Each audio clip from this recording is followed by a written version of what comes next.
Price lord. ಯೇಸುವಿನ ನಾಮದಲ್ಲಿ ನಿಮ್ಮನ್ನು ವಂದಿಸ್ತೇನೆ. ಇವತ್ತು ನಾವು ನೋಡಬೇಕಾದ ಕಾರ್ಯ ಲೂಕನು ಬರೆದ ಸುವಾರ್ತೆ 1ನೇ ಅಧ್ಯಾಯ 39ನೇ ವಚನದಿಂದ ಒಂದು ಸಂಭವ ಇಲ್ಲಿ ಬರೆಯಲ್ಪಟ್ಟಿದೆ. ಏನಂದ್ರೆ, ದೇವದೂತರ ಮಾತನ್ನ ಕೇಳಿದಂತ ಮರಿಯಲು ಇವಾಗ ಎಲಿಜಬೆತ್ತಳ ಮನೆಗೆ ಪ್ರಯಾಣ ಮಾಡ್ತಾ ಇದ್ದಾರೆ. ಈ ಎಲಿಜಬೆತ್ ಯಾರಂದ್ರೆ, ನಾನು ಮೊದಲನೇ ವಿಡಿಯೋದಲ್ಲಿ ನಿಮಗೆ ಹೇಳಿರ್ತೀನಿ, ಈಕೆ ಜಕರಿಯನ ಹೆಂಡತಿ. ಇವರು ಮುಪ್ಪಿನ ಕಾಲದಲ್ಲಿ ದೇವದೂತರು ಇವರಿಗೆ ವಾಗ್ದಾನ ಮಾಡಿ ಒಂದು ಮಗನನ್ನ ಕೊಡ್ತೀನಿ ಅಂತ ಹೇಳಿರ್ತಾರೆ. ಆ ಮಗನೇ ಯಾರಂದ್ರೆ ಸ್ನಾನಿಕನಾದ ಯೋಹಾನನ ತಾಯಿಯನ್ನ ನೋಡುವುದಕ್ಕಾಗಿ ಇಲ್ಲಿ ಮರಿಯಲು ಏನ್ ಮಾಡ್ತಾ ಹೋಗ್ತಾ ಇದ್ದಾರೆ. ಒಂದು ವೇಳೆ ಇವರು ರಿಲೇಷನ್ ಆಗಿರ್ಬೋದು ಅನ್ಸುತ್ತೆ, ಆದ್ರೆ ಅಲ್ಲಿ ಯಾವುದು ಕರೆಕ್ಟಾಗಿ ಏನಾಗಿಲ್ಲ, ಬರ್ದಿಲ್ಲ. ಈಕೆ ಏನ್ ಮಾಡ್ತಿದ್ದಾಳೆ, ನೋಡೋದಕ್ಕಾಗಿ ಹೋಗ್ತಾ ಇದ್ದಾಳೆ. ಹೋಗುವಂತ ಸನ್ನಿವೇಶದಲ್ಲಿ ನಡೆಯುವಂತ ಕಾರ್ಯವೇ ಈ 39ನೇ ವಚನದಿಂದ ಏನ್ ಬರೆಯಲ್ಪಟ್ಟಿದೆ. ಏನಂದ್ರೆ, ಮರಿಯಲು ಎಲಿಜಬೆತ್ತನ್ನ ನೋಡಕ್ಕೆ ಎಲಿಜಬೆತ್ತನ ಮನೆಯ ಬಳಿಯಲ್ಲಿ ಹೋಗುವಾಗ ಮರಿಯಲು ಎಲಿಜಬೆತ್ತನ್ನ ನೋಡಿ ಇಲ್ಲಿಂದ ವಂದಿಸ್ತಾಳೆ, ಗ್ರೀಟಿಂಗ್ಸ್ ಅನ್ನ ಹೇಳ್ತಾಳೆ. ನಾವು ಒಬ್ರು ಮನೆಗೆ ಹೋಗುವಾಗ ಏನ್ ಮಾಡ್ತೀವಿ, ನಾವು ವಂದಿಸ್ತೀವಲ್ಲ, ಅವ್ರನ್ನ ಏನ್ ಮಾಡ್ತೀವಿ, ಕರಿತೀವಿ, ವಂದಿಸ್ತೀವಿ, ಗ್ರೀಟ್ ಮಾಡ್ತೀವಿ. ಆ ರೀತಿಯಾಗಿ ಈಕೆ ಹೋಗುವಾಗಲೇ ಒಂದು ಗ್ರೀಟಿಂಗ್ಸ್ ಒಂದಿಗೆ ಹೋಗ್ತಾ ಇದ್ದಾಳೆ.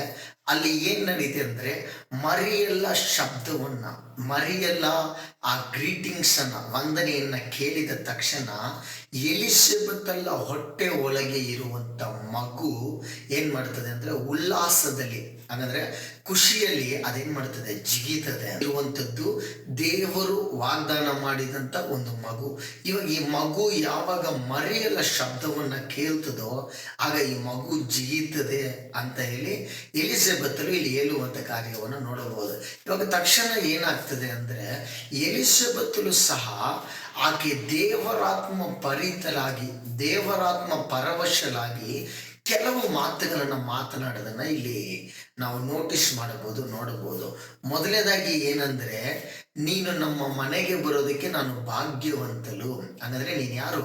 ಸ್ವಾಮಿಯವರ ತಾಯಿ ನೀನು, ಸ್ತ್ರೀಯಲ್ಲಿ ಆಶೀರ್ವದಿಸಲ್ಪಟ್ಟವಳು ನೀನು ನಮ್ಮ ಮನೆಗೆ ಬರೋದಕ್ಕೆ ನಾನು ಭಾಗ್ಯಲಾಗಿರ್ಬೇಕು. ಅರ್ಥ ಮಾಡ್ಕೊಳ್ಳಿ, ಇಲ್ಲಿ ದೇವದೂತನು ಮರಿಯಲೊಂದಿಗೆ ಮಾತನಾಡಿದಂತ ವ್ಯಕ್ತಿ, ಮರಿಯಲು ದೇವದೂತರನ್ನ ಬಿಟ್ರೆ ಬೇರೆ ಯಾರಿಗೂ ಏನಾಗಿಲ್ಲ, ಗೊತ್ತಿಲ್ಲ.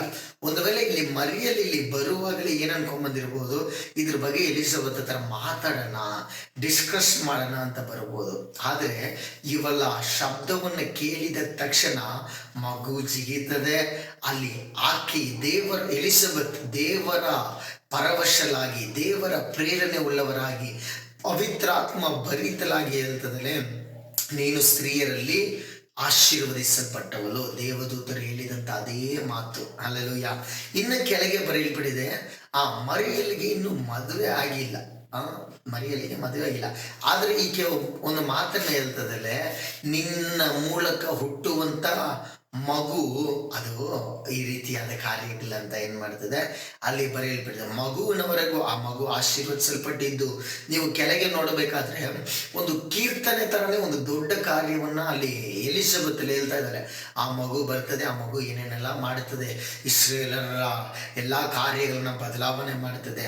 ಈ ರೀತಿಯಾಗಿ ಅನೇಕ ಕಾರ್ಯಗಳನ್ನ ಎಲಿಜಬೆತ್ ಹೇಳ್ತಾ ಇದ್ದಾರೆ. ಇದ್ರ ಮುಖಾಂತರ ನಾವು ಇವತ್ತು ತಿಳ್ಕೊಳ್ಬೇಕಾದ ಕಾರ್ಯ ಒಂದೇ ಒಂದು, ಮರಿಯಲೊಂದಿಗೆ ದೇವರು ಮಾತನಾಡಿ, ಯಾವಾಗ ಮರಿಯಲು ದೇವರ ಕಾರ್ಯದಲ್ಲಿ ನಂಬಿಗಸ್ತಲಾಗಿ, ದೇವರ ಕರೆಗೆ ನಂಬಿಗಸ್ತಲಾಗಿ ತನ್ನನ್ನು ಒಪ್ಪಿಸಿಕೊಡ್ತಾಳೋ, ಇವಳು ಹೋಗುವಂತ ಸ್ಥಳದಲ್ಲೆಲ್ಲ ದೇವರಾತ್ಮನ ಒಂದು ಕನ್ಫರ್ಮೇಶನ್ ಏನ್ ಮಾಡ್ತಾರೆ, ಕೊಡ್ತಾ ಇದ್ದಾರೆ.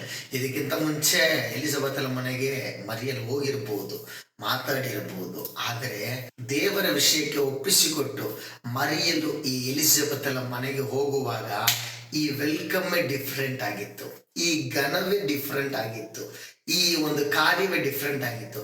ಹತ್ರ ಒಂದು 3 ತಿಂಗಳ ಕಾಲ ಈ ಮರಿಯಲು ಎಲಿಜಬೆತ್ತಳ ಮನೆಯಲ್ಲಿ ವಾಸ ಮಾಡ್ತಾ ಇದ್ದಾರೆ. ಅರ್ಥ ಮಾಡ್ಕೊಳ್ಳಿ, ಮರಿಯಲು ಒಪ್ಪಿಸಿಕೊಟ್ಟದ್ರಿಂದ ಎಲಿಜಬೆತ್ ದೇವರ ಅಭಿಷೇಕದಲ್ಲಿ ಪ್ರೇರಣೆಯಾಗಿ ಮಾತಾಡೋದು ಬಿಡಿ, ಎಲಿಸಬೆತ್ತಲ್ಲಿರೋ ಹೊಟ್ಟೆಯಲ್ಲಿರೋ ಮಗುವರೆಗೂ ಗೊತ್ತಾಯ್ತು ಬರೋದು ಯಾರಂತ. ಇವತ್ತು ನೀವು ಸಹ ದೇವರ ವಿಷಯದಲ್ಲಿ ವಿಧೇಯರಾಗ್ತೀರಾ? ದೇವರ ವಿಷಯದಲ್ಲಿ ನಿಮ್ಮನ್ನು ಒಪ್ಪಿಸ್ಕೊಡ್ತೀರಾ? ಆಮೇಲೆ ನೀವು ಹೋಗುವಂತ ಸ್ಥಳದೆಲ್ಲ ಪವಿತ್ರಾತ್ಮನು ನಿಮ್ಮ ಘನ ಮಾನ ಮಹಿಮೆಯನ್ನ ಮೇಲಕ್ಕೆತ್ತುವಂತವನಾಗಿದ್ದಾನೆ. ಇಲ್ಲಿ ಒಪ್ಪಿಸಿಕೊಂಡ ಮರಿಯಲು ಒಂದು ಶಾಕ್. ನಾನು ಹೇಳೋದಕ್ಕೆ ಬರೋದನ್ನ ಇವ್ರು ಹೇಳ್ತಿದ್ರು. ಇವ್ರು ಪ್ರವಾದಿ ಅಲ್ಲ, ಬರೀ ಯಾಜಕ ಕುಟುಂಬ ಸೇವೆ ಮಾಡುವಂಥವ್ರು. ಹೊಟ್ಟೆಲಿರೋ ಒಳಗಿರೋ ಮಗು ಏನ್ರಿ ಗೊತ್ತಾಗುತ್ತೆ ಯಾರು ಬರ್ತಾರೆ, ಹೆಂಗ್ ಹೋಗ್ತಾರೆ, ಏನ್ ಮಾತಾಡ್ತಾರೆ ಅಂತ.